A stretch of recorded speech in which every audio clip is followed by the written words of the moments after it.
My whole thing has been hope. I keep going. I'm like, yo, there's pain and suffering's building character. There's a hope. God wants me to see something. I'm all about hope. Born in 92 on the block with the Sharks. Come from a different cloth, y'all would get ripped apart. You want a diamond, then you gotta get it in the dark. We dropping nuggets like Carmelo went to Rucker Park. Now we eating from state to state, we scrape the plate.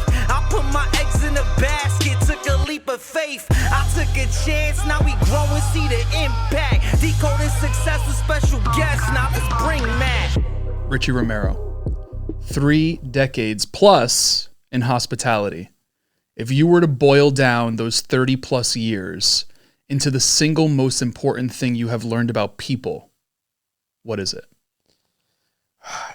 That's a good question. I'm going to give you a straight answer of it. There's many anecdotes I did, and I feel like I solved life in the last year. So the main thing I'm going to tell you about this is 95% of people like to be lied to, and they lie to themselves. Unpack that for me. What the hell does that mean? So I have a simple rule in life I do now. And, we all have patterns in life, and we have to uncover them. God shows us the patterns, but we choose not to listen. Pattern could be like when you were growing up, it could be like, hey, you have denial issues. And it could have been from your house. It could have been from your mom, your dad, whoever it's from. It could be denial. It could be acceptance issues. It could be, self-guilt issues. There's so many different things that we have, patterns that we keep not identifying and working on and doing. And, I have a simple rule I do now. Anything I'm going to do with anyone, it's a 2-step thing. I have to believe what they're saying, and I have to believe in them. If they don't have those 2 elements, I won't fuck with people. I'll avoid like the plague. And I'm going to tell you, now we go reverse what that means of 90% of people like to be lied to, and they lie to themselves. I run into someone where I knew right in the beginning, we always call it the gut feeling, red flag, whatever nonsense word we want to call it now. We know when someone's lying, but we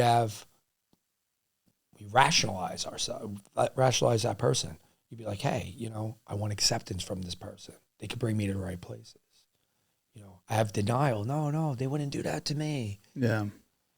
It could be, acceptance. It's like, hey, I got to really, there's just so many reasons we rationalize, but we know that person's lying. We don't believe in them, but we still do it. And once you start uncovering that, that's why I'm like, it's a simple thing. I have to believe you and I have to believe in you. Right away. Yeah. What comes first? Believe you or believe in you? It's both. At the same time. You have to have both. You have to have both characteristics. If you do not have those morals, I do not fuck with you. You have to have both. Because you'd have one, and you could be like, hey, you believe someone, but you just don't believe them in birth. They're so can't get out of their own patterns. They're self-destructive. Yeah. And you won't grow with them. They'll keep you down. Yeah. What made you feel like you had to solve life? Was that like an effort that you were pursuing? You said, like, I feel like I cracked the code of life a year ago. I did. I'm very into God, higher being, and everything. It's a saying. How many times you've been like, that person's not going to screw over because I do the right thing. That person's going to do the right thing. Yeah. And you lay in bed at night, and you're like, man, I just hooked that person up, did this, and they didn't even say thank you. Yeah. You get that all the time. So for me, it was a different thing. I've had, decades of bad health. I always kept it under like wraps. I never wanted attention. Even that, like, I'm not saying because, hey, people didn't know what I went through for 3 decades plus of like serious health issues. To me, I didn't learn from it enough. It built great, for me, I think I have great character. Pain and suffering, I do believe it builds character. But I wasn't listening to the patterns God was telling me. There was obvious signs, and I didn't listen. So about a year and a half ago, 2 years ago, actually it was really, I'll even state it when. It was about, February of last year, and then April was like my breaking point where I'm like, I just wasn't happy, and I just like, and I knew like my thing was I always see things. I'm a vision. I have good vision, like because I know patterns so well. I'm so aware, and it's like it was a curse. Now it's a gift because I didn't know how to harness that power. Because I could look at it. It's like you're walking out. It's like New York street smart. We see things before they happen. You know, it's like, hey, before the guy's gonna go and like rob that person, or if, you know, a car accident, something. We just see because we know patterns and we know people. And I just, I always looked at it as a curse because I'd be in my own head and I couldn't understand people. Let's say you were between two people, you know, and their need of ego, power, greed, whatever it is. You see a simple solution, but they don't, and you get caught in it. But you know what? Really, the only person that's in pain is you. Yeah. Because you get a war internally in yourself because you keep replaying in your head. You're doing all, and I was like, the self-abuse I was doing to myself, it was killing me. And I was like, especially a lot of stuff in Nightlife. April of last year is when I kind of literally had my start of the new rebirth. And I was like, I didn't want to be in the environment as much, and it's doing great. You know, between hospitality, all my hospitality things, I was at, I don't even know, over 40 venues, 1,000 plus people. The sickest venues too. Not even 1,000 people that worked for me, but I felt more alone than I've ever felt. I lost joy. I felt like, you know, my purpose in life was always to be a creator and help people and build people. That's how I was, you know, trading. And I just felt like I was doing the right things for the wrong people. I was feeding needs, you know, the greed, the power for others, but it wasn't my passion. And, you know, then June 4th of last year, 2024, I had some answers unravel for me, some health stuff and more health stuff. And I've had, like I said, decades of bad health. And people should definitely look in, especially living in New York. You know, we always see the things on TikToks and all that about mold toxicities and everything. Yeah. It's a fucking thing, man. So it's a crazy story with it. June 4th, I got the blood work done in April. As funny as this, we go back to April and June, these key days.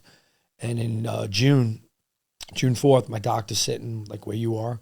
He has papers. He comes around the desk, puts his hand on my shoulder, and he goes, I've never seen toxic levels this high in my life. I don't know how you're walking around and functioning as a human being. Holy shit.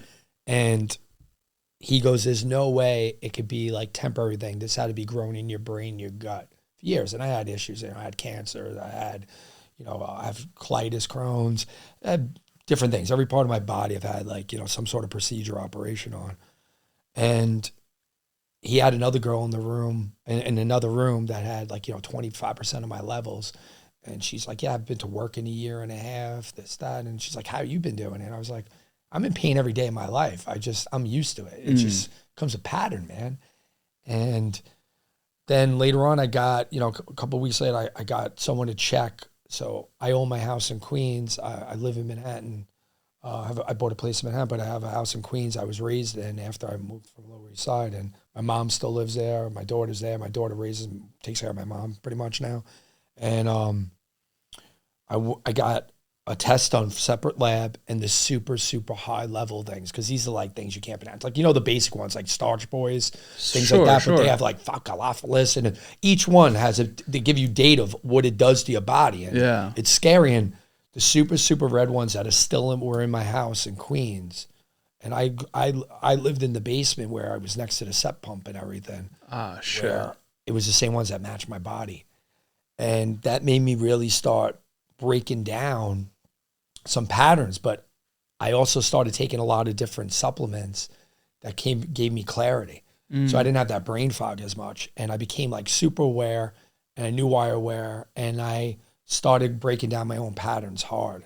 And that's why I said the last, like, you know, year and change, especially this year, I pretty much feel like I solved life. And, you know, by solving life, and my thing is, I call it self. And I've said this before to people I do, and I say it every day to people that come in. I'm proud of it because I want to share people, I want people to grow. Is that myself is I just want to create and play adult G.I. Joes and Barbies with people I like. You know, if I was 14 years old knocking on your door, and, you know, how does it go from, hey, do you want to play manhunt, stick ball, ring and run, to They don't do that no more. To work where greed, ego, validation, all this stuff comes into play. We didn't have that growing up. You know what I mean? It was competitive, but it was fun competitive. No one, you know? Yeah. So that's the part of self, which brings me joy. And life is about joy for the self side of me, as I call it. And then my purpose side is, I always say it all the time. It's all my thing. I want to be an expediter of dreams. You know, I want to be out there. I want to help. I was a street kid from New York, went through a lot, and I want to help people. I want to help other visionaries that have a different superpower, help them build their dreams. You know, I joke around. I want to be Professor X.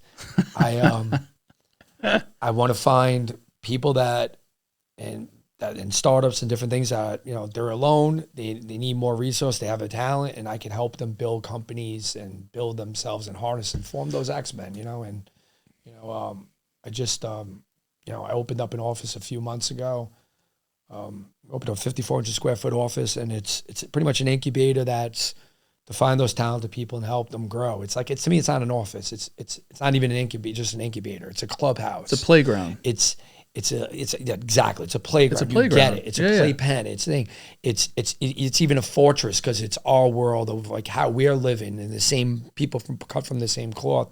And then also, mostly important, it's a school of the gifted, just like in X-Men. It's like, you know, it's helping educate each other with different talents, because, you know, not everyone knows everything, and everyone's sold on the thing that you got to know everything to do, and that's not true. Yeah, that's an isolated, alone world. The whole thing is you got to get people that are have a different power. It's like sports, same thing. It's you need someone that plays a different position to win the game as a team. Yankees are playing right now. We're missing the playoffs. Yankees, Boston.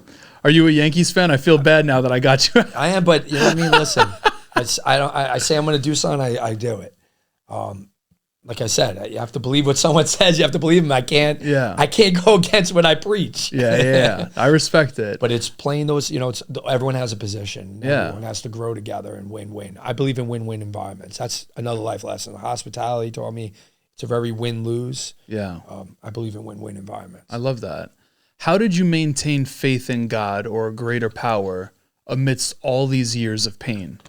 Instead of saying like, fuck, I'm suffering, like there's no one that, you know, God can't help me, this, that, the other. Maybe that was what you were saying, but like you're sitting here today saying like, hey, like I believe in source, I believe in God, I believe in a creator, but you were suffering, maybe even silently. Like, how did you maintain your faith through those years? Oh, we all beat the shit out of ourselves. You know, I was in negative mind a lot, and now I try, like when, you know, it pops in, I now identify and get out, but I'll be honest with you, I keep it. I always said, if God came down right now to me and you, plopped right here, he was like, one in a name. He's like, you give yourself a name now. What would your name be? My name would be Hope. My whole thing has been hope. I keep going. I'm like, yo, there's pain and suffering, building character. There's a hope. God wants me to see something. I'm all about hope. So that's what I would name myself, is hope. I've always been it. I still have hope. I have hope for people.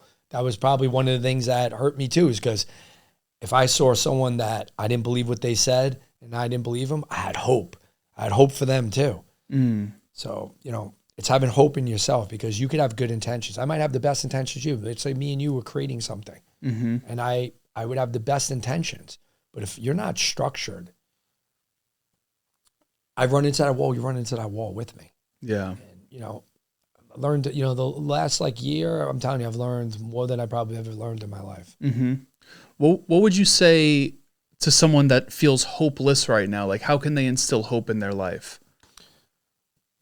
First is literally identifying what is causing that negative mind. What are those patterns doing? Most people that lost hope, they might be self-sabotaging. They might, you know, they might be of denial issues. They're not seeing it. It's first working on yourself, and then literally finding, because this is what, especially now, since COVID, the business world is corporate world is so calculated. They want people to be alone. They want people to be alone and being forced to be in corporate world, government, being independent. You know, you got to realize even in the beginning of time, like centuries ago, religion was formed because people were alone and they wanted something to congregate to be together.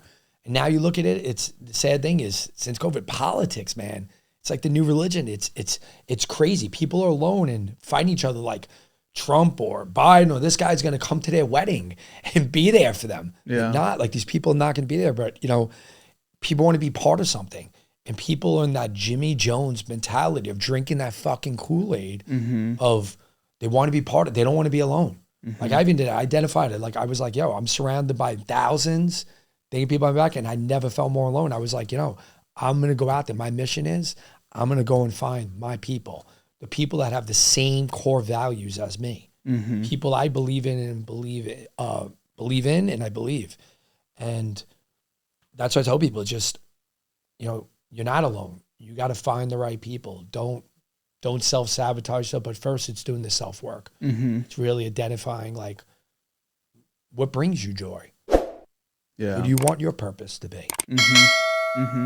You mentioned that you felt like in a particular moment in April that you got like hit by life's 2x4, right? It was kind of like that moment. You didn't necessarily say rock bottom, but it was one of those moments. Why do you feel like you had to learn that lesson that way? Like what was preventing you from accepting the signs God was giving you? Didn't do it because I didn't realize the biggest thing was, and it's a pattern, I was a fucking enabler. I'm an enabler. What does that mean? You enable, we don't set boundaries for ourselves. Got it. We'll enable things if they're bad. Like if you know, let's say someone they always do where they know you're going to, after you're at the house, they know you're always going to wash the dishes. If the dishes are there, you're going to end up washing them. It's something simple as, you know, that just popped in my head like that where, and you'll keep allowing it until you set those boundaries. And you know what the craziest part is? I had someone I was talking to when I did it. I'm like, you know what? I'm going to set boundaries. And the problem is, and this is an analogy I'm going to use, pretend you're in 7th grade. Good times. You had a girl, guy, doesn't matter, girl, guy, whatever, was doing your homework every day up to 8, you know, for over a year and a half, let's say. And then one day she comes to you and goes, listen, Matt, I got to really study for the SATs. I'm carrying my life. I goes, I can't do your homework anymore. She sets those boundaries. Do you know the hate you're going to have for that girl? Absolutely. And that's what happens when you enable for so long. And, you know, it's not their fault. It's your fault for enabling. It's my fault because I always serve myself on a silver platter. And people knew I did. So when you set your boundaries, it angers people. Oh, yeah.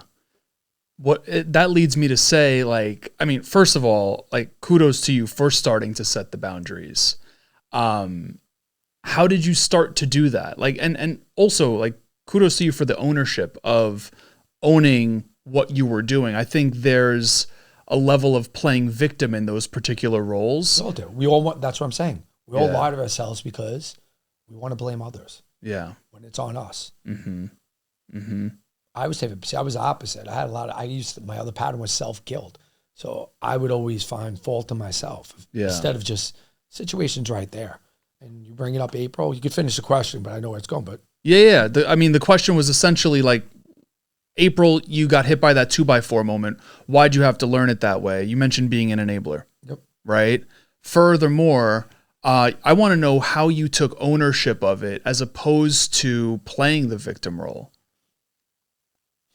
I didn't handle it fairly well. A lot was You didn't? Okay. No, I didn't. And I realized sometimes, you know, we do have that self-destructive mentality. And like I said, I was an enabler. And when you're an enabler and you realize you're doing this, you go from 0 to 100 of not doing and setting real boundaries. Like I used to joke around, like everyone knows I won't abandon things. And I got to the point where I was like, I'm going to let the ship sink.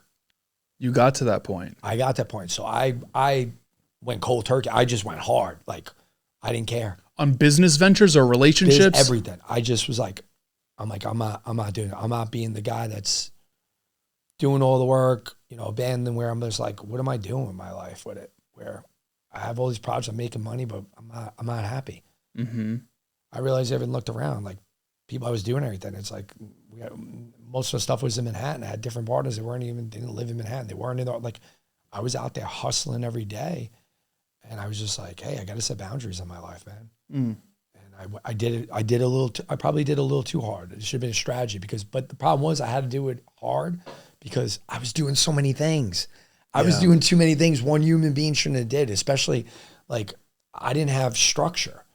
I always tell people now, every kid that comes in my room, into the office, and I tell them, I go, especially come into my office, I was like, guys, direction over speed. Mm-hmm. Direction over speed. Because I was so used to speed over direction. Even how you just asked me how I did it. I just, I didn't like something. I'm like, yo, you're out of my life. Boom. No, I'm not dealing with this. I just, I'm just not going and handling that project every day like I did do. That's not my role. Because I look at everything like, I used to look at every project as a child.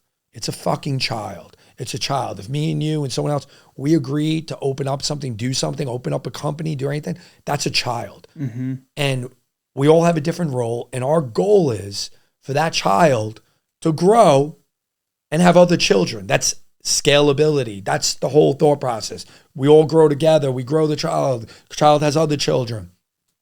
And I got to the point where other people they wouldn't do their role.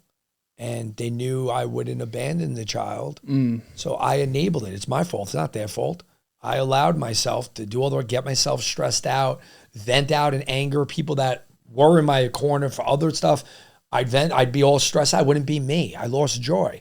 Instead of just being like, hey, be that distant aunt and uncle that gifts the child now and then, but don't tell me how to raise the child. Mm-hmm. I'm doing it. It's either this is it or let it sink. And there was a lot at once, and I just, I couldn't handle it at the same time. Then I realized in the fall of 24, I was starting to fix things and finding the other people like me. And then this year, coming in this year, I built her out. I built out the office. I built out,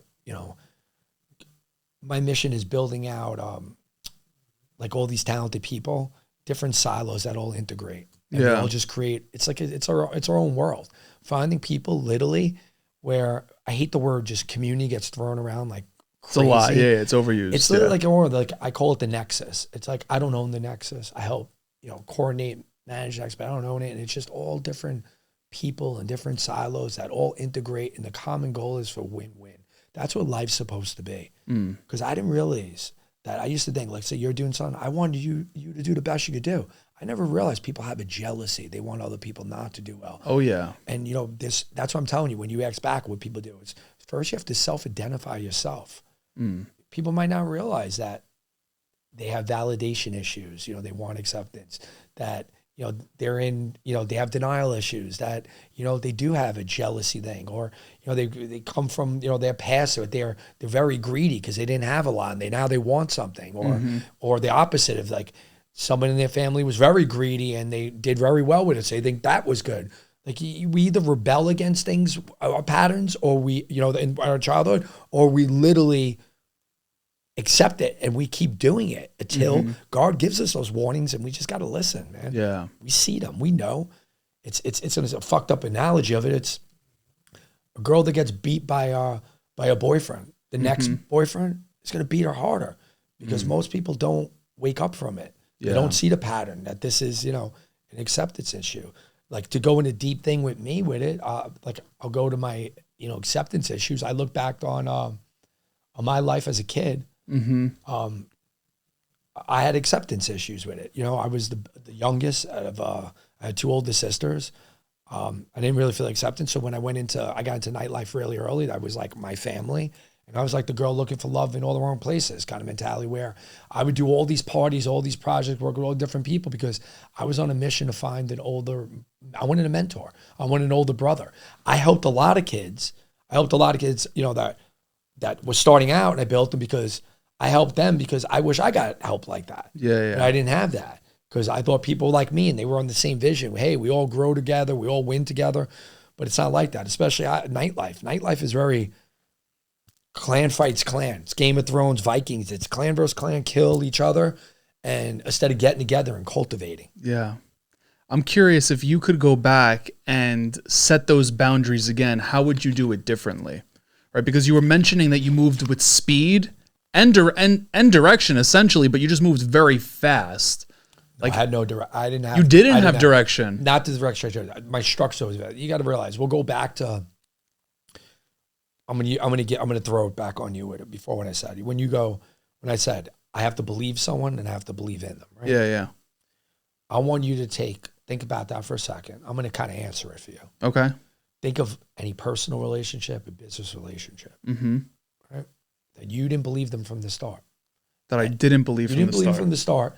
And you rationalize by you wanted acceptance, you're like, oh, they won't do this to me, whatever bullshit you sold yourself. Mm-hmm. Then think of by going into that, all the time and the stress and aggravation of digging yourself out of it. Mm. And that's the main thing of it. It's like, if you don't have that direction is structure. Structure is so important. If you don't have that structure, you'll spend more time getting out of a situation than building it. You could build something for years and you'll spend more years and more pain getting out of it. What do you think? Divorce. Look at it. People get married, it doesn't work. Divorce is brutal. Same like business, man. You deal with something, you create something with someone and you have different visions and you don't realize your visions don't align and they change later on. Bro, lawsuits, this, that, like, yeah. Structure is everything. It's a lot. It's a lot. When you were feeling lonely, right? Like you felt like you were alone, 40 ventures going on, surrounded by people, staff from, I'm sure bottle waitresses to bouncers to barbacks, like whoever, right? Promoters, but you still felt lonely. What advice would you give to that version of Richie to feel what he wanted to feel, which was the acceptance, or like he was a part of, like the right people or surrounded by the right people? Me now, like, listen, I was working on things where I didn't identify, I didn't have the same needs other people had. Mm-hmm. I didn't have that greed, the validation, the power. I was never about the ego. I was always on so it's scratching yourself. You have to scrape yourself. Just imagine you're in a shower and you're scrubbing and scraping the jealousy, the validation, the ego, the power, all that nonsense. You get rid of that. That's what it's about first. Like, I don't know if you see all the time. All I do is wear rock t-shirts, bro. Yeah. I wear rock t-shirts. Man, there's multiple reasons why, but I wear it because I'm a simple dude. I don't care if you gave me $3 trillion. I'm going to wear rock t-shirts, float between 10 of these, I think they're called Flannery jean pants. They're like jean pants that are comfortable, and I wear either ugly Hokas or clouds because they're comfortable. Yeah. I'm not going to change who I am. I don't have the needs. To me, life is imagine everything you own. Every single thing you own is in a bag, and you got to carry that around all day long, every day. That's how you got to look at it, because those are responsibilities. Yeah. And people got to realize in life, it's not about age. Responsibilities is what builds you and everything. That's what maturity is. Yeah. Is responsibilities. So it's like, I realized I was handling all these, the thing I would say to myself, I'm handling all these responsibilities that, guess what? I don't want. Yeah. I don't want them. Yeah. How did you not, especially doing it alone? Yeah. If someone's there right next to me doing it, that's great, because we're figuring it out together. We're playing Monopoly together. We're playing whatever video game together. We're doing it together. Yeah. Not a responsibility I don't want. Like, I have 100 employees in a venue that they're all look at me if they didn't make money. Like, I'm responsible for that. Mm-hmm. Mm-hmm. Like, and I'm telling you, nightlife has an evil side of it. You'll have people that are right next to you, right hand, left hand, and people want to see you do bad. It's the structure is just, it's structure in nightlife is very, It's not even just do bad though. It's also, you can do good, just not as good as me. Yeah. Right? Like ego. Yeah. There's a lot of that, man. I never had it. I was always about, everyone tell me, people like we mutually know. That's what I was on. I liked seeing people win. Mm-hmm. I like being in the background. I always said I'd rather be the movie director than the star. Yeah. Even it's a bad example, but I'd rather be Scorsese than De Niro, Pacino. Yeah. Then people would say, well, Scorsese already know, but you get the gist of it. You know what I mean? Yeah. If I say another director's name, you know, it's like people won't know who it is. You know, actually, maybe that is better. I'll start doing that. You know? Yeah. Well, what really impresses me though is like nightlife, especially in a major city like New York, is filled with all of the things you mentioned, like you carry around as baggage, right? But like you were never influenced to that degree, and you're sitting here and you're just like so comfortable in your skin, your style, just like who you are. I never even did a drug in my life. And you were in nightlife for 30 I can tell plus you years. 1,000 plus after school special stories of me with whatever celebrities, with everything, and like, yeah, you don't do drugs, you're not kind of cool shit. Countless times. How did you like stay and honor yourself in that way? That Like too. Plus, you got to remember, I was always in pain. Like, even the one thing, there's so many times I was in hospital rooms, emergency room by myself for short, long periods of times. And, you know, sometimes you just, dude, you want that emotion. That's why even COVID was it was a real mind fuck for me. Cause I'm like, wow, now the government cares about health and all these things where I don't want to be alone, where I was like, I'm healthy. I want a chance like that. COVID, that's why coming out of the gate, I did so many things too. Cause I had an anger in me, man. I had an anger from COVID. I was like, wow, all these people caring about health, they don't know fucking shit. No one knows what I went through. And I was just like, I'm going to fucking do it. And I put the speed to the next level, Mach 5 speed without that direction, just doing all these different things and everything because I needed that anger out. I needed to keep doing things because I had an anger in me. did you ever use that anger or pain or whatever to like fuel the success that you've had? I did it during that period, but then I realized it's the same. It was a bullshit need. Then I'm like, didn't bring me joy. Before that, even with all my pain and suffering with different stuff, I was happy like pre-COVID just doing because I was never into money. Money was never my thing. I was never into greed. I thought money, I literally, because of whatever, this would be a psychiatry session of my past, but I always thought money was evil. It took me up to recently to be like, yo, it's the people. It's not money. Money itself. Money's a tool for freedom, you know? And most of my money I would spend was on health stuff. Like I literally always thought money was bad. Money caused problems. And I blame money instead of the people's need. Yeah.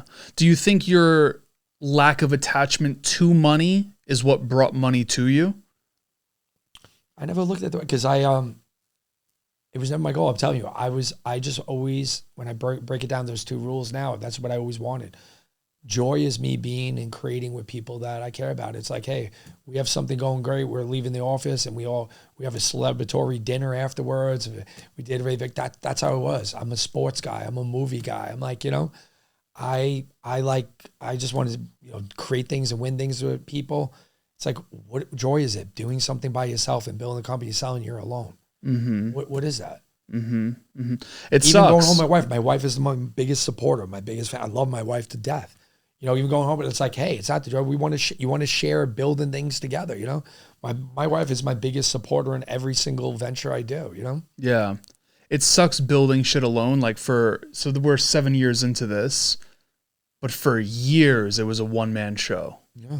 And no matter how passionate you can be about this, like the face-to-face interaction and like learning from you right now, once this closes down and Richie is gone for the night and it's just you're back in your silo alone, that shit sucks. It does. It sucks. And that's what my whole intention. I'm not really telling everyone what I'm fully been doing. I told you like a piece of it, but that's the thing I'm trying to do in like my incubator is that we'll use like someone like you, right? A person that's by themselves, they're starting a startup business there for years. Let's pick a guy. He owns we'll pick someone else. We'll pick a guy who owns a coffee shop or a taco place or whatever. Yeah. Anything. He owns a studio. He's literally signed a 10-year lease. He's 31 years old. He's busting his ass. He's making $100,000 a year. He's barely, surviving, affording New York and everything. New York was always known as that expedites dreams. It's the dreamers. And, there's going to come to a point when that lease is up or you just can't scale and do it anymore where you're like, what do you do with your fucking life? You're 40. You're like, what are you doing? So I'm trying to get to those people and building structure around them, give them resources to be able. It's like, I don't want to take from your plate. I want to add more plates. Yeah. I want to have that person with that coffee shop has 6 or 7 coffee shops and expand the different things. That's my thing. That's my purpose, I realize. Yeah. I'm a visionary that literally wants to create with others. I don't care whose idea. It could be your idea, this person, that person. Doesn't matter who has the idea it is. Everyone's aligned to make sure that fucking vision comes to life. Mm-hmm. Mm-hmm. That's what it's about. And my purpose is fucking helping doing that and creating it. How does someone... I'm a long player. Yeah. I'm a long run fucking player, you know? Yeah.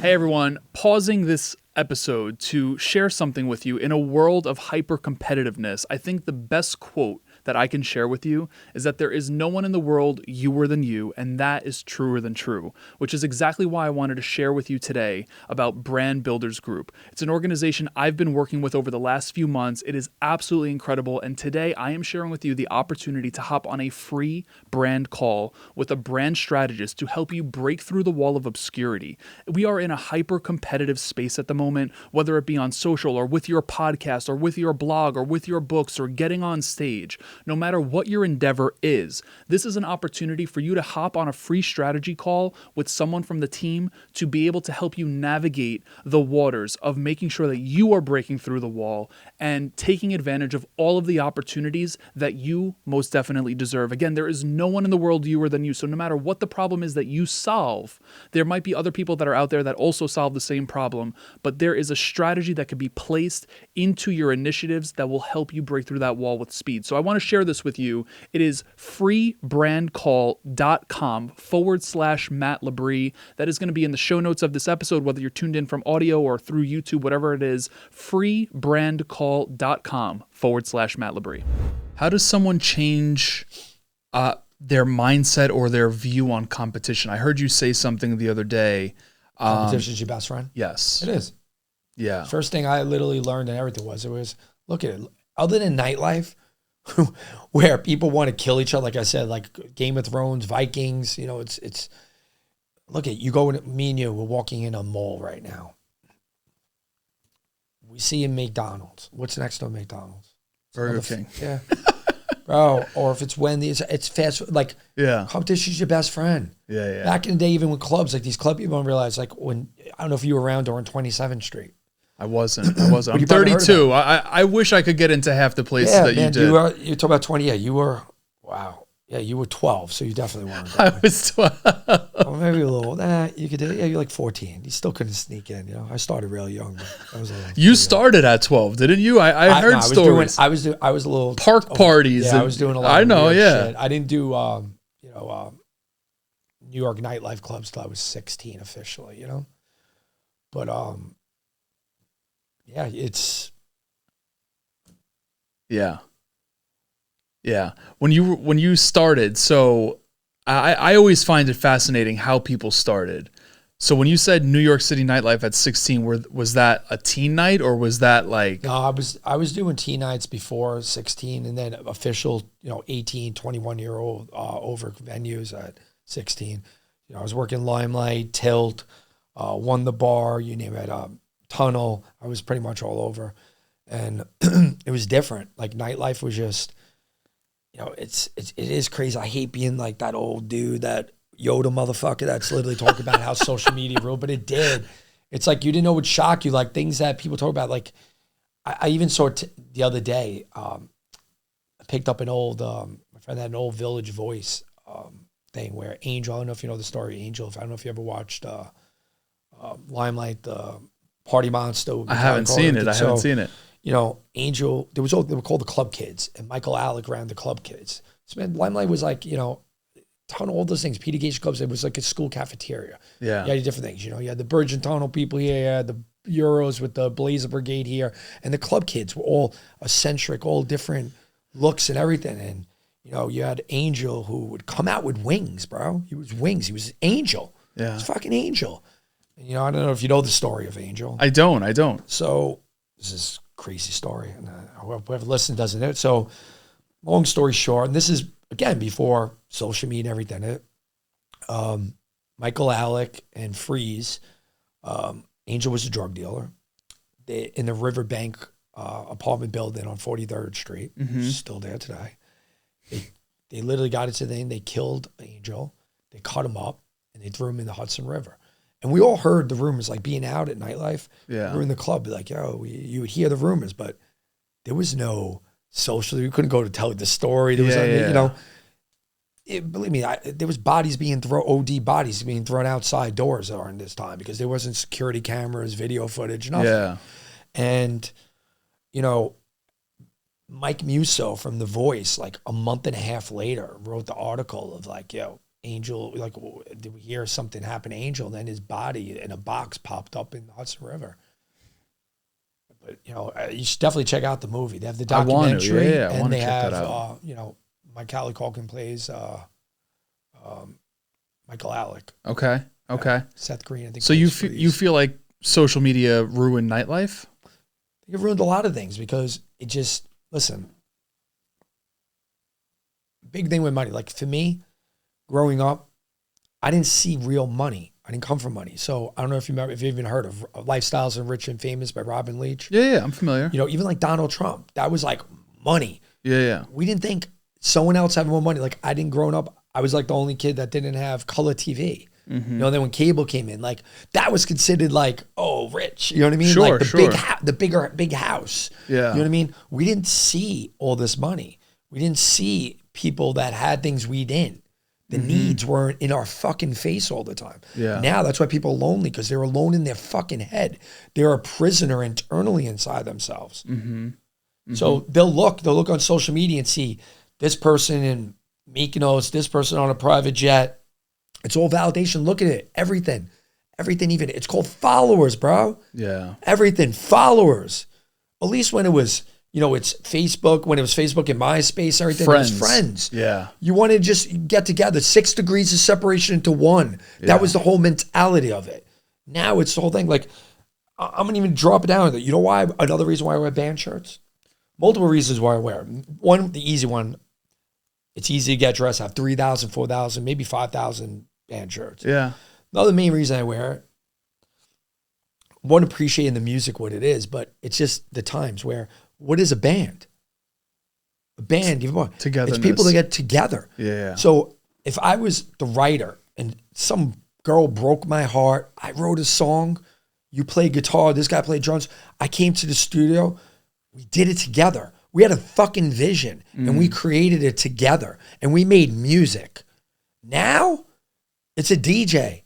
That's the new star. That's the new rock star. It's a DJ that's alone. You know, they might produce tracks. They're up on that stage alone, and people environment. It's the lone environment. This whole environment, everyone is alone, wanting to be included in things. And the problem is, there's a lot of good people out there, but there's a lot of bad people. That's what I'm saying. Giving the Jimmy Jones feed the Kool-Aid bullshit, and then having people do bad things to each other. Yeah. Because they're broken, they're hurt, and they don't care about their patterns. Yeah. So why I'm trying to create my own world with like-minded people cut from the same cloth. I call it one of us, you know? Yeah. It's this nexus is because that's what I'm looking for. Yeah. I'm on a mission. You just made me realize I never even put 2 and 2 together that it's a freaking follower on Instagram, but we came from a space of MySpace with friends, Facebook with friends, and now it's do you think that's done on purpose? Because big corporations want people alone. Isolated, yeah. How do you think that's what I'm saying? The dreamer. Let's break down simple things. Since especially COVID, it's been amplified. Nobody's in offices working together. Yeah. Right? So what happens? People think you could work and call remotely and build new companies without those resources and structure being together. 9 out of 10, they fail. And then where do they go? They go work for corporate, government, or they become a dependent of either one of them, you know? Yeah. Then the few that actually are in there hustling, they're busting their ass, what happens? They exit to those big companies. It's a manipulation of capitalism. It's conformity. That's how it happens. That's why you see people even exiting quicker now that have their shit together. Because it was a different things. And people now, because they're so alone in these needs of feeding them at home, they're screwing people over even more than ever. You know why? You don't have to face that person in the office the next day. Yeah. You could, if you're in a house in Jersey, you're in Long Island, you could do things and No one's gonna really, put something bad on social media. They'll put a passive aggressive note on their story. Yeah. It's wild. They'll drop, they'll drop a little, like, it's just, that's why I'm like, yeah, dude, I'm the clubhouse, how to build the clubhouse. Yeah. How do you identify people that have similar core values? In fact, I actually want to reference back to something that you wrote. I saw you put this on, I think it was on Instagram yesterday. If the people don't match your vibe, change the people, not the vibe.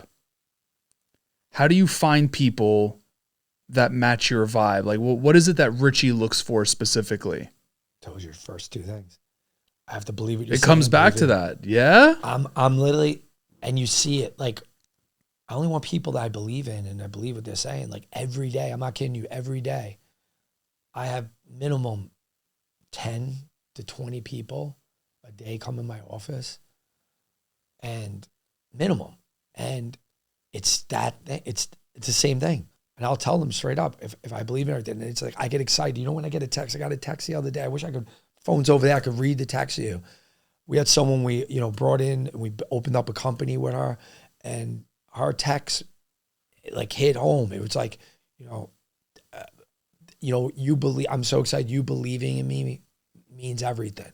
And do you know what that is? That's when people believing in another human being. Do you know that? Just imagine someone tells you, like, they're believing. That's what people. It's one of the best feelings in the world. That's what it is, and that's the thing I want. I get goosebumps right now. I fucking got chills from it, because that's what my purpose is. I want to find the same people with those values, man. Yeah. That's why I joke around to Professor X, man. Yeah. I just want to follow my X-Men, That's it. I don't own the X-Men. I don't do it. we create together, I love that. Build companies together. And, I don't care. We're building so many companies that if there's a company, like you had, let's say me and you had a company and you had 80% of it, I had 2%, and you exit for $100 million and you got 80 million, you got 2, I don't look and be like, oh man, dude, I did a lot more. No, we set up the structure, everything in the beginning. And the main goal is for everyone to win, because everyone won there. Yeah. Everyone. Yeah. And that's what it is. It's about everyone. It's a win-win. Yeah. You got to be happy and have joy doing it. Yeah. Otherwise, what are you going to do? It's like, I'm so sick of seeing the same things where, what, a new car or this, that. That's just another responsibility. The car's going to eventually have a flat tire or something wrong with it. Or, you know what I mean? Someone hits it. Who wants to have responsibility? Just think of all the times in life where these things that we think we own, they own us. Like, I wish I could even go back, like, even though I don't regret, but that I own my apartment, I own my house. Like, I wish I didn't own anything. Money is a tool to be free, man. That's all it is. Yeah. It's about freedom. Yeah. And we buy responsibilities that yes don't keep us free. Life is about being more free and less responsibility. That's what it is. I love that. All responsibilities I want is, like, people that I agree on a responsibility, because we're building something together. Yeah. Yeah. And I have a role and responsibility for that person that I want to adult play with. I love that. Life's about, man. Yeah. I'm such a student right now, just like hearing all of this, because I'm guilty of a lot of the shit you're saying. We all are, man. Yeah. I just got to the point, man. I'm telling you, April 2024, I'm like, I'd rather be fucking dead than be alone doing this. Money is not the thing. That's not my goal. And I realize it's like, a lot of these people, they could sell themselves to where they have kids and it's legacy and everything with it. I'm like, dude, being a good, one of my partners has a very easy saying. He goes, it takes no effort being nice. It takes effort being an asshole. And it's true, man. Yeah. We're meant on this earth to, like, to be kind to one another. The simplest thing, me doing something, simple for you, like even you, the gesture, one of the biggest things, like even coming here, I'll be honest with you, like, I wasn't feeling well. I'm sick. I don't know if I look sick on the guy, but you look good. I don't really feel well. I wasn't feeling well. And you hit me in the morning and the self-get kicked in, because I'm like, I can't let him down. I do it. And then later on, you're like, let me know, if you want to eat or something. And dude, you doing the fact of, like, asking me if I wanted to eat and you're eating food, something little like that, bro, I'll appreciate you for fucking the rest of my life, man. Yeah. Because just things like that, that's what life is about. Like, you know what the first thing I do when I get up?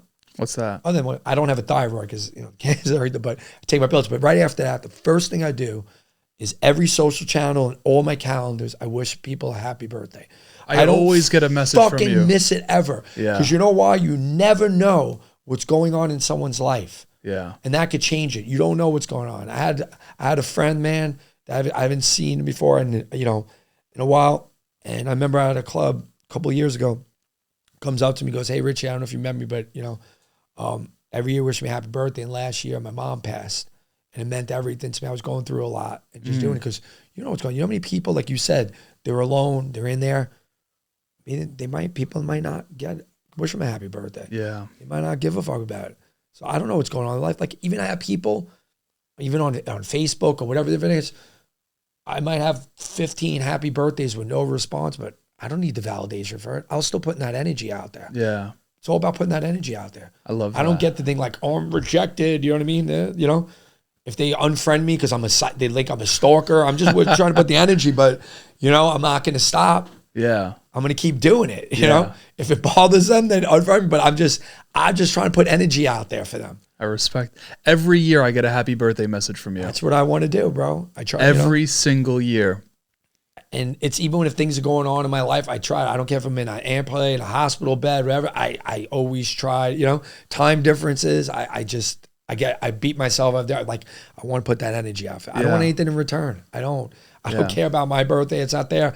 I don't care about, even if they ask me how I'm doing, like I'm just putting that energy out there. Like, yo, you're not alone. You're worth something in life. Happy birthday. Your birth on earth means something. Yeah. Don't let other bullshit let it, Yeah.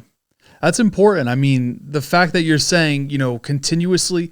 So I had you follow tennis? It's funny, it was brought up with this, even though I just went. To the Open? To the Open. And I used to be, back in the day, way before your even time, but I was a huge tennis guy. Yeah. Andre Agassi. Fire. Pete Sampras, that whole era with it. Yeah.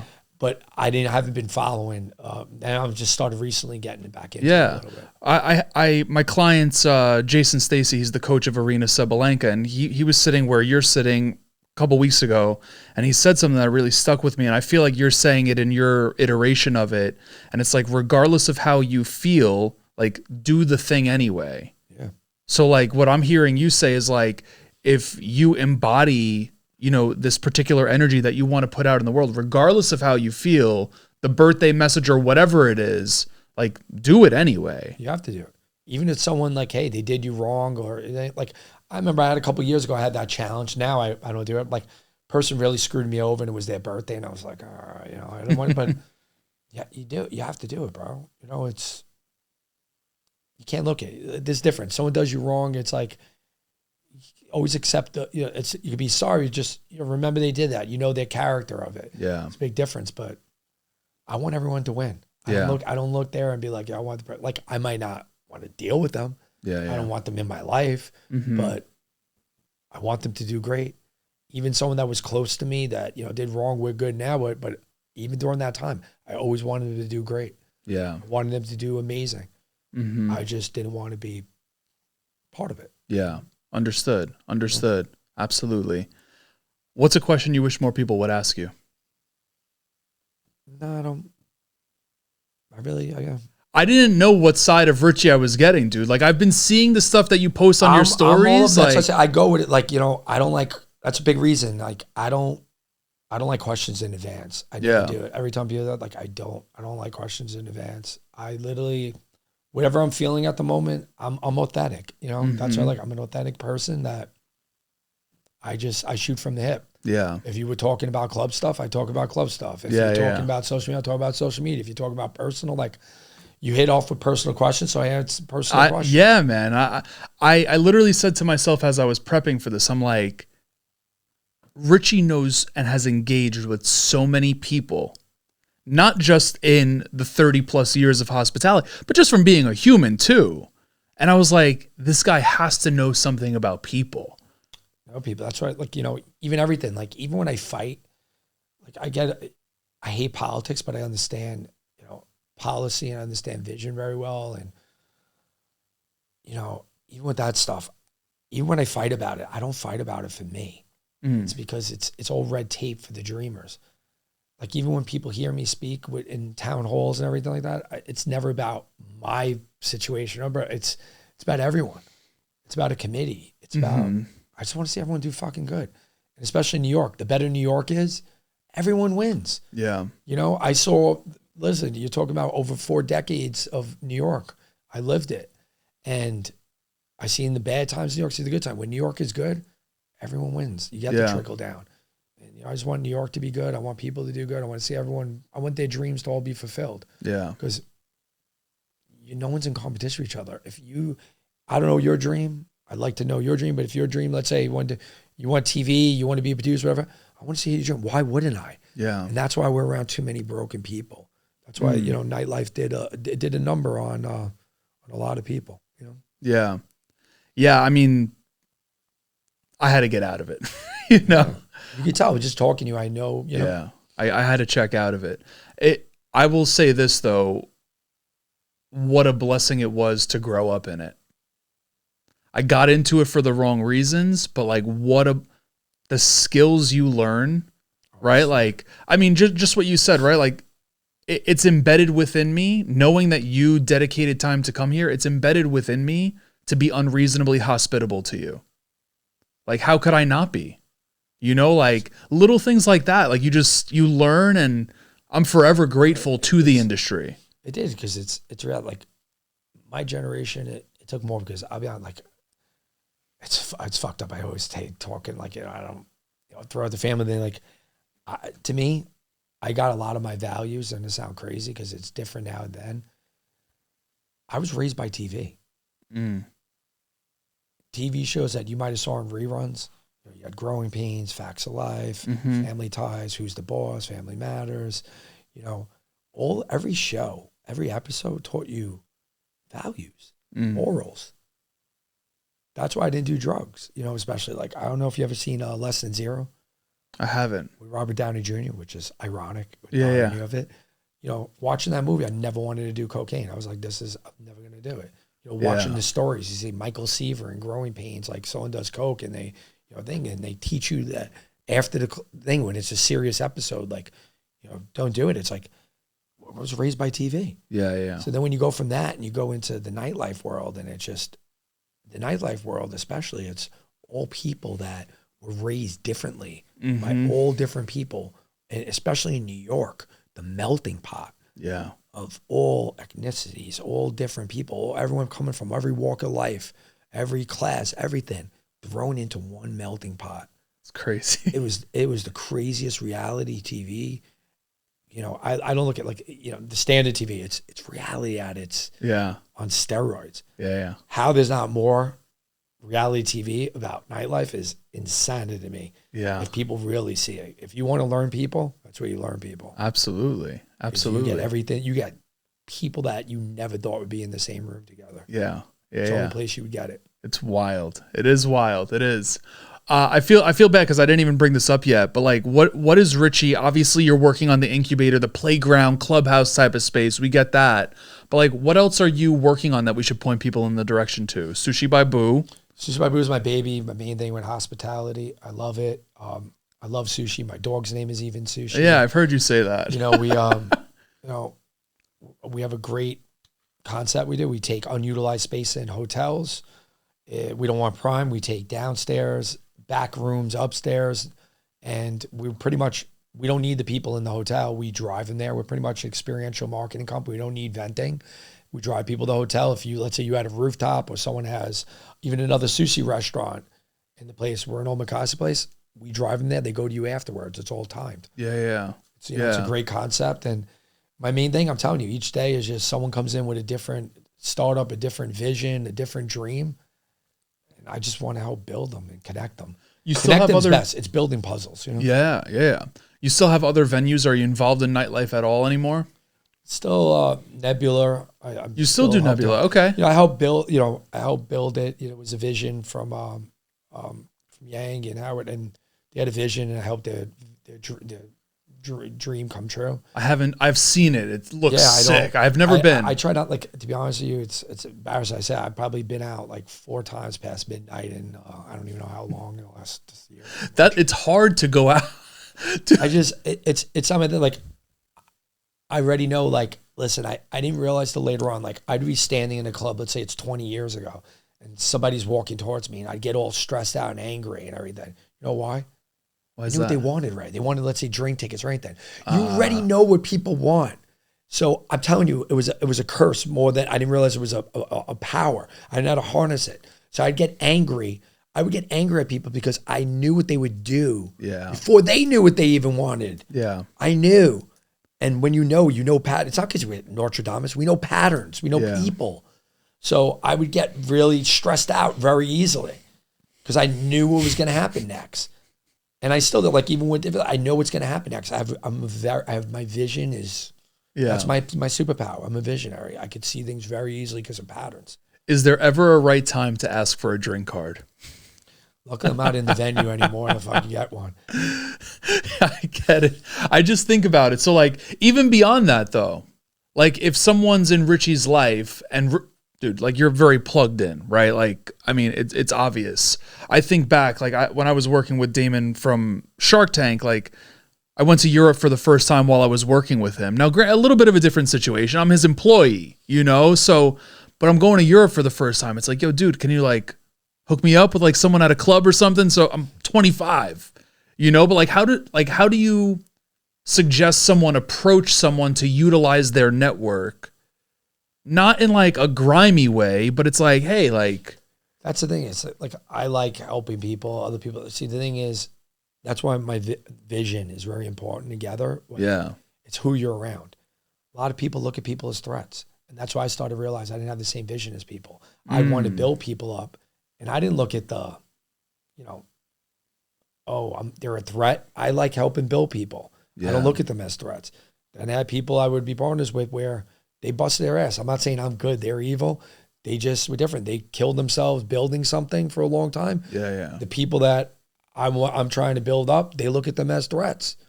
And it's, you know, the prince trying to take the king's crown in their mind. So boom. You won't have that build.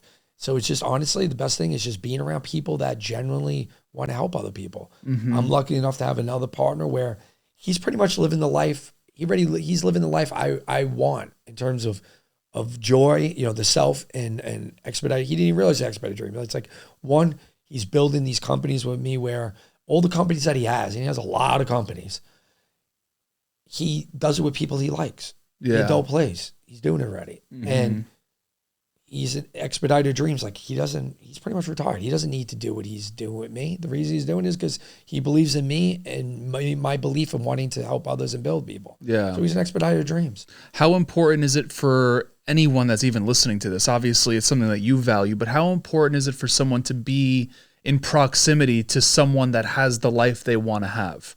It is. You learn from people. Like, you know, I don't listen to Gary Vee too much, but the one thing that hit me when someone sent to me, it was like, you know, he always suggests graduates talk to people that are like, you know, 67, like older, that had life experience. And it's good. You just want to be around people. Like, even the things I'm building now, they're all different ages and shapes, sizes, colors, everything. But it's people that are experienced in a silo. You want experts. Like, why do you have to keep making the same mistake and feeling that pain? Especially, it's harder to come up now from it, where you could have someone that is an expert in that.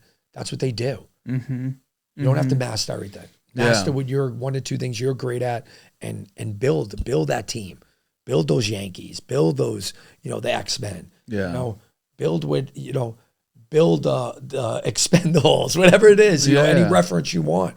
It's, you know, it's, you know, building things for people, but it's the mission, life's mission is going and finding like-minded people and core values and building things together. I love that. Spending time together. I love that's probably the most important thing. The spending one the thing time we can't together. get back is time. Yeah. You can't get that second moment again. Yeah. There is. There's only one moment. You can't go back in time. It's fucking crazy. It's crazy. 2 more questions for you, because I promised you I'd get you out of here on time, and I'm already at an hour.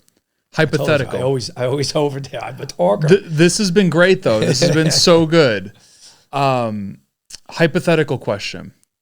If we knew what Richie knows, how would our life be different? In terms of what?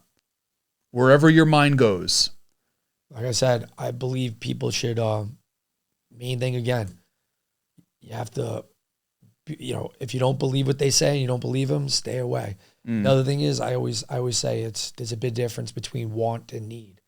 And it's really understanding that. I believe in scrubbing away those needs of, even when you said like, there's a big difference of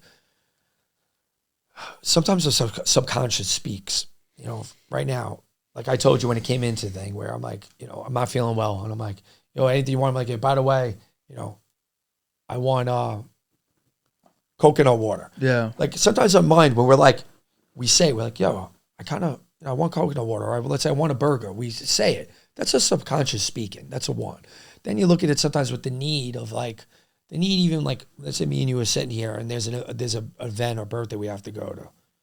And we say to ourselves, we turn and we go, man, do we really need to go? Pause when you say the word need and want, you'll see the difference. Like when you say the thing and you'll be like, do we really need to go there? Pause for 3 seconds and realize, no, you don't. You're self-guilty and you're playing that thing in the mind. You don't. I was thinking one, be like, I really want a burger. Like, wait, I do want a burger. It's like simple little, mind tricks. Like I have a lot of different things. Like I know what triggers me now too. That was the biggest thing. I have 3 triggers. What are they? I'll tell you my 3 triggers. I have 3 triggers. And I tell people my 3 triggers now so they don't get triggered. The first one is I do not like people that lie. Okay. People listen to this, omitting the truth is a fucking lie. Admitting? ADMITTING? No, omitting. Omitting. Okay, got you. I was like, wait, okay. Not, hiding the truth. Yeah. It's a fucking lie. Yeah. That drives me nuts. I can't be around that energy. I know right away. That's one biggest thing is I know, that's what I say, you have to believe what someone says. Yeah, that's a huge thing for you. That's one thing. 2 is people that are so unaware that they're incompetent, just unaware people. Like, seriously, like even coming here, the people that literally are just standing on the left when you're supposed to be passing on the left, like just basic things. It's incompetence. It's just rude. It's unthing. It's a New York City unwritten law. It's one of those things. It doesn't get me as bad as the first one, but the third is my key. Third, I don't like not being heard. Not being heard drives me nuts. So a lot of times when I'm passionate about things, I'm very loud. Not because it's more me acting, because it's that movie got mentality in me, is because I don't want to hear 3 months later or 6 months later, I didn't hear you say that. Or that. I don't want to even hear people say you should have or you were right. I don't want to be fucking right. If I speak, I want to be heard. Like I had something trigger me a couple of weeks ago and 2 out of the 3 were because of that. Because they hid the truth from me when they could have told me in advance and let me make a decision. And the third thing was I wasn't heard. I wasn't allowed to be heard. That's my triggers, my 3 triggers. How do you navigate them knowing that you can't control anyone? Like, is there anything you do to try, not necessarily avoid them, but for example, the last one, right? You just answered. That's why I said I have to believe what you say. Someone that's going to lie is going to keep lying to you. And I grew out that stages, like I told you. Majority of people want to be lied to, and they lie to themselves. Well, I feel like we lie to ourselves easier than, like, I wouldn't lie to Richie. You want people to tell you, like, how many times everyone does it, even on a stupid little thing, but like, does this hat look, you want someone to be, does that hat look good? And you want to be like, yeah, the hat looks good. You know what I mean? Yeah. Or it could be dumbest thing. I get into things with people where, and in business, I'm like, they want me to lie to them about numbers, but like, Richie, what do you think this is? They want me, I know ready that they're like, all right, you want me to tell you it's going to do $6 million a year and it's going to be bottom line 20% profit and do 1.2. They want me to like lie to them if I think it only could do 3. People, I tell people in life now, I told you what I want. I want to do things together. I want to do things together, but I want wins with people together. I don't want checks. I want wins. I'm not the guy for money. I don't give a shit about the checks. I need the wins. Yeah. I want the wins together. Yeah. So I'm not going to do something that someone wants me to lie to them, to do something that I know is impossible just because they want to be lied to and I get a check out of it. Yeah. I don't want that because you have a worse situation later on in life. Yeah, absolutely. Yeah. Absolutely. I'm a little too brutally honest. Like even that, I don't have hidden agendas. I tell people my hidden agendas. That's how I know you're from New York. Yeah. I tell people, I'm like, this is what I get out of it. People want to know what it is. I'm like, hey, before you're thinking and you're rattling in your mind, this is what I'm telling you I want out of it. Yeah. I believe in you. I want to be part of it and help you grow. That's what I want out of it. That's my hidden agenda. Yeah. Where can I point people in the direction to? Richie Romero 1 on Instagram. I'm going to make sure that's in the show notes. Sushi by Boo. It's all over. I didn't know 29 locations is fucking awesome, dude. We open like 2 a month now. It's crazy. So like what's the ceiling? Like are you satisfied with a particular number? No, I just keep going and doing it. It's like literally it was a hobby I do with someone that, people I care about, my partner, Mike and Erica. I love them to death. Mike's, he's in Puerto Rico. He lives in Puerto Rico right now. I just hope he's back next year where, it's people that just love sushi. It was like literally a hobby and fun that turned into something. That's what I'm saying. Sometimes you just do things for fun. And that's what I'm saying, man. That's why I brought it up earlier. It's like you're not setting out with the intention like, oh, let me go become a gazillionaire off this. I wouldn't even know what to do with it. I'm telling you, if you handed me $1 trillion, I'm still going to wear rock t-shirts. I'm still going to wear these pant jean things I like and wear these sneakers. I'm not going to change. I had the fancy watches. I don't wear it. I wear different gifts that were given to me. Like, these beads were from Stonehenge. Me and my wife did a hand fasting ceremony in the inner circle of Stonehenge. Sick. Inner circle. So these are from Stonehenge. A friend gave me that. My partner gave me this, so this means a lot. He's someone that believes in me, and I believe in him. This was given for my wife to protect me. This is my wife as well. This was from my Buddhist. Oh no, sorry. This one. Where is my thing? Do you see the red thing? The red one. I see you got the red one there. The red one's there. It's hard to. So the red one. This is from my Buddhist priest, who also it came from a statue that was like 300 years old. That it was blessed, so it was double blessed. So I've been taking this. So I've only took it off once for like a surgery thing, but I've been wearing it for the last like 3 years. Yeah. I love that, dude. I love that. I'm gonna ask you one last question here. Richie makes it to whatever year he wants to live to. You open up as many Sushi by Booze as you want. You help people launch as many projects into this world, and all of the things that you want to do, you do. But everyone listening to this right now could only remember Richie for one piece of advice that they walk away from this episode. And you've given us a ton, dude. Like, I'm super, super grateful, and I just want to express that. What's the one piece of advice you want to be remembered for? Just keep going, know what your dreams are, it's, and I said the main thing is just find the other people that are cut from the same cloth. Find the one of us, Find your people, whatever terminology. I don't know what label you want to put, but it's that. Yeah. It's just, you're not alone. There's other people like you, people that share your vision. You either it's your vision or you want to be part of someone's vision, but be around people you want to be around. Yeah. Not people that you think you need to be around, or it gives you social clout, social climbing. It's all bullshit. Those are all bullshit needs. Be around people that actually, when you see them, you get happy. Like, I'm telling you, tomorrow morning, before I get on the plane, I'll be at the office at like 8:30, and I just love seeing my bearded fucking partner, my other thing, and we just seeing everyone get in the room, and it just feels good, dude. It's all playpen. Yeah. It's the same feeling you get when, imagine the first time you were in kindergarten or first grade and you get to see your friends. That's what it's about. And now it's just, we live in an environment where people aren't alone. Like, I watch even like parents with their kids that don't want to let them play with other kids and everything. It's just, I don't know, man. I don't know. I'm happy I got to live the years I lived, and I just think people should come together more and be around each other more and just stop. That's why I even like this that you did. It wasn't virtual. I came to Brooklyn. I like it. It's effort. Effort means a lot, Yeah, I appreciate it, dude. Again, thank you. I mean, I'm super, super grateful for this, but I'll make sure links to socials and Sushi by Boo stuff is in there, and whatever else you want in the description and the show notes of this episode, dude. But Richie, thank you so much for this, man. This was awesome.